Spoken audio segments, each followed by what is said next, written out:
다양한 산업 분야와 기업들의 움직임 그리고 그 이면까지 생생히 전달해드리기 위해서 마련한 코너입니다. 취재부터 뉴스까지 한 큐에 전해드릴 취재 수첩 생생타임즈. 이데일리 김정남 기자와 함께하겠습니다. 안녕하십니까? 네, 안녕하세요. 예, 자 오늘 주제 미국의 인텔입니다. 말도 많고 탈도 많고 간밤에 주가도 많이 빠진 인텔인데, 자 이달 이사회를 앞두고 각종 구조 조정안 추측들이 나오고 있습니다. 지금 인텔의 상황 짚어주시죠. 네, 뭐 간단히 말씀드리면은 지금 대다수 청취자분들께서 이제 1990년대 이후에 그 인텔 인사이드라는 말을 많이 들어보셨을 겁니다. 예. 역사적으로 뭐 가장 성공한 마케팅 중 하나로 꼽히는데, 이 컴퓨터의 핵심인 CPU를 인텔이 만든다는 점을 직관적으로 보여준 캠페인입니다. 그때 당시에는 생각해보면은 심지어 뭐 삼성이나 뭐 IBM, 뭐 컴팩, 델 같은 이런 유명한 PC 브랜드보다 인텔 인사이드 로고가 부착된 그 PC가 프리미엄급으로 인식을 줬었죠. 예. 그 말 그대로 이제 반도체 제국이었는데, 근데 최근에 이랬던 인텔이 이제 생사를 오갈 만큼 위태로운 기업으로 전락하는 것 같습니다. 지난해는 이제 간신히 적자를 면했는데, 올해 들어서는 영업 손실이 1분기에 10억 달러, 그러니까 1조 5천억 원 정도 났고요. 2분기에는 16억 달러, 그러니까 2조 한 2천억 원 정도가 났습니다. 예. 그러니까 2021년도에 이제 현재 그 CEO죠, 팻 갤싱어가 복귀하면서 야심차게 파운드리, 반도체 위탁 생산 이 사업에 재진출을 선언했는데, 그 결과는 이제 올해 1분기와 2분기에 엄청난 영업 손실을 내는, 그러니까 1분기에 25억 달러, 2분기에 28억 달러, 그러니까 다 해서 한국 돈으로 7조 원이 넘는 지금 적자를 냈습니다. 상반기에만. 예. 그래서 이제 돈 먹는 하마, 뭐 밑빠진 독 이런 혹평들이 지금 잇따르고 있는데, 적자 규모가 워낙 크고 앞으로 이제 좀 희망이 보일 만한 그런 사업들이 잘 보이지 않다 보니까, 예. 기업들이 이제 살기 위해서 꺼내들어가는 카드가 당연히 구조조정이죠. 이번 달 중순에 인텔 이사회에 지금 전 세계 산업계에 이목이 쏠려 있는데, 업계에서 이제 벌써부터 파운드리를 매각할 수 있다, 뭐 프로그래머블 반도체 사업을 매각할 수 있다, 독일 뭐 파운드리 공장을 백지화할 수 있다, 이런 정말 메가톤급 구조조정안들이 막 쏟아져 나오고 있습니다. 예. 한때는 인텔 하면은 뭐 미국의 상징처럼 여겨질 정도로 친숙하기도 하고, 뭐 네네. 우리나라에서도 인텔 컴퓨터 잘 모르는 사람들도 다 알만한 그런 기업이었는데, 네. 반도체 제국 앞서서 말씀해 주신 것처럼 그렇게 불리지 않았었나요? 왜 이렇게 된 겁니까? 네, 이 사실 기업이라는 게 이제 움직이는 생물과도 같기 때문에 뭐 흥망성쇠 이게 그렇게 놀라운 점은 아닌데, 그렇다고 이제 인텔 정도의 이렇게 큰 기업이 몰락하는 것은 뭐 이렇게 막 흔하다 이렇게 말하기는 좀 어려울 것 같습니다. 예. 이 제가 인텔 인사이드 아까 말씀드렸지만 또 윈텔이라는 말이 있었죠. 그 윈텔. 90년대 이후에 이제 컴퓨터 많이 쓰던 시절인데, 마이크로소프트의 그 윈도우하고 예. 인텔이 합성어인데, 이제 PC라는 게 이제 핵심이 운영체제와 CPU 두 개잖아요. 예. 이 두 개를 이제 두 회사가 섞어냈다는 의미인데, 이제 시장에서는 심지어는 이거 너무 이제 독점적인 결합 아니냐, 이렇게 비판이 나왔을 정도입니다. 예. 역사적인 경영인들이 원래 이제 좀 많이 있는데, 그 중에서도 이제 청취자분들 많은 분들 아실 텐데, 인텔 공동 창업자인 앤디 그로브라는 사람이 있습니다. 그가 이제 언급한 유명한 말이 있는데, 편집증 환자만이 살아남는다. 이 시대를 정말 관통하는 경영 철학이라고 불리는데, 끊임없이 미래의 위협에 대비해야 된다고 우리는 기업들은 항상 그런 말입니다. 이런데 이런 그로브 정신이 이렇게 강했던 인텔이 이렇게 한 번에 좀 흔들리고 있는 것은 참 아이러니한 일이 아닐 수 없습니다. 예.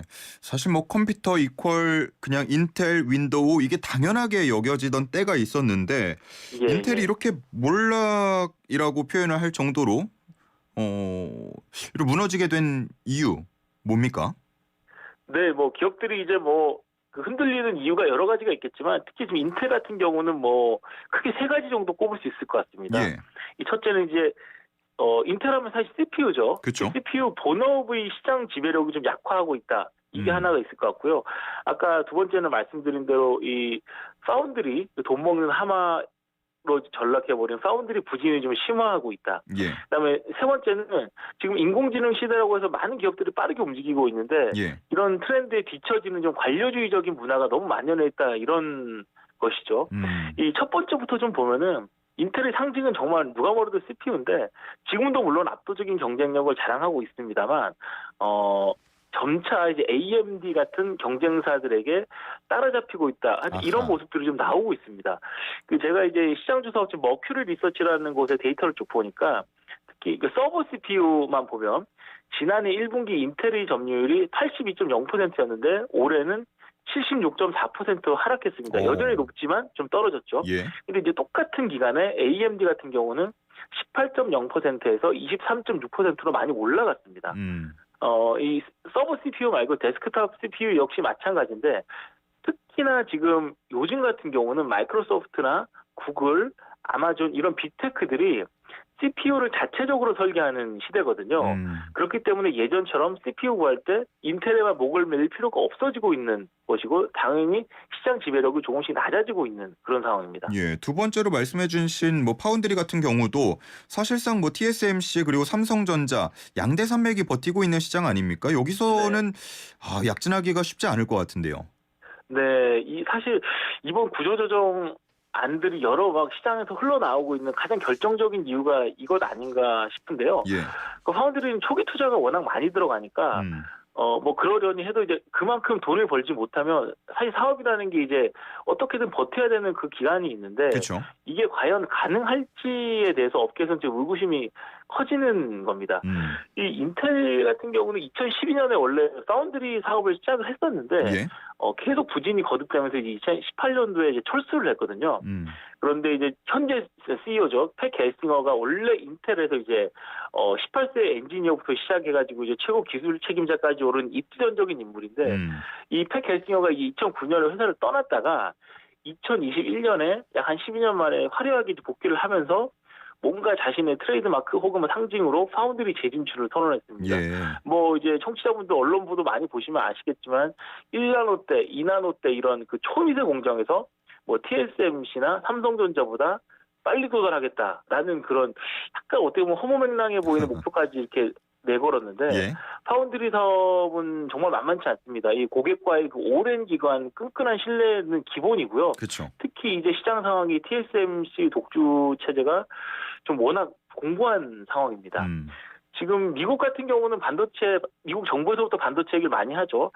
소위 말해서 팀 아메리카라고 해서 이제 인텔을 밀어주는 기류들이 있지만 예. 제가 아까 말씀드렸듯이 상반기에만 이제 7조 원이 넘는 적자를 내서 상황이 그렇게 쉽지 않은 상황인데 사실 이거는 이제 업계에서는 이제 파운드리 인텔이 진출할 때부터 이런저런 말들이 많았습니다. 예. 인텔은 원래 이제 칩을 자체 생산하는 회사입니다. 근데 이제 칩이 점점 고사양으로 진화하는 과정에서 이제 자체적인 제조 공장에서 초미세 공정 기술력이 부족하다 보니까 설계는 인텔이 하되 생산은 TSMC에 맡기는 그런 구조를 갖고 있었거든요. 예. 그런데 이렇게 이제 초미세 공정 기술이 부족한 인텔이 갑자기 1나노대에서 삼성이나 TSMC보다 먼저 가겠다라고 하니까 아무리 미국 정부가 좀 밀어준다고 해도 그게 과연 가능하겠냐 이런 우려 섞인 시선들이 많았죠. 현재 지금 인텔 파운드리가 딱 그런 우려들이 현실로 나타난 것으로 보입니다. 예, 실제로 팀 아메리카 관련해서는 보조금도 많이 주고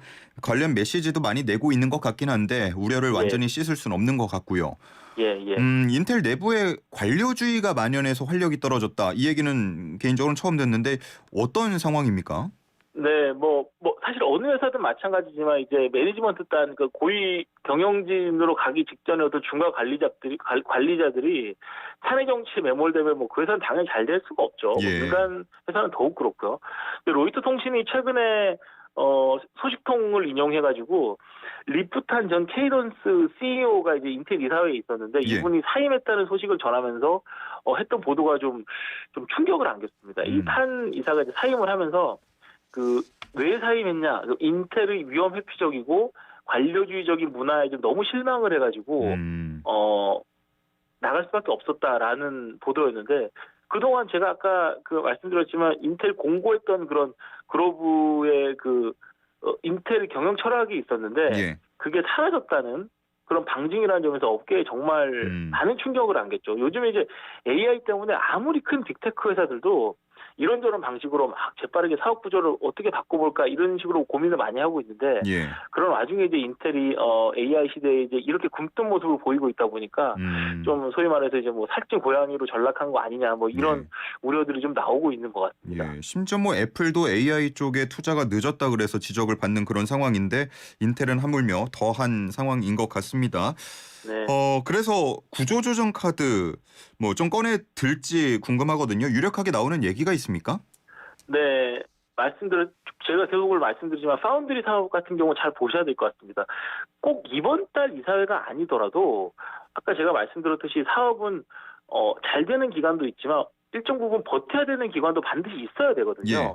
그런데 인텔 안팎에서 아무래도 이 파운드리 버티기가 가능할까에 대한 그런 여러 가지 의구심들이 나오고 있기 때문에 이것은 이번 달뿐만 아니어도 앞으로 계속 나올 수밖에 없는 문제인 것 같습니다. 예. 이 방금 앵커님께서 말씀하셨듯이 미국의 힘을 등에 업고 정부로부터 예를 들어 뭐 거액의 보조금을 타내거나 아니면은 미국이 이제 팹리스 그러니까 반도체 설계 업체들이 워낙 강하기 때문에 이 미국 팹리스들이 인텔의 물량을 몰아주기로 한다거나 그렇죠. 하여튼 이런 가능성을 배제할 수는 없겠죠, 당연히. 가뜩이나 요즘에 이제 경제안보 개념이 뜨고 있고 그 중심에는 반도체가 있다는 건 사실 지금 뭐 공화당이나 민주당이나 다 뭐 비슷한 의견이니까요.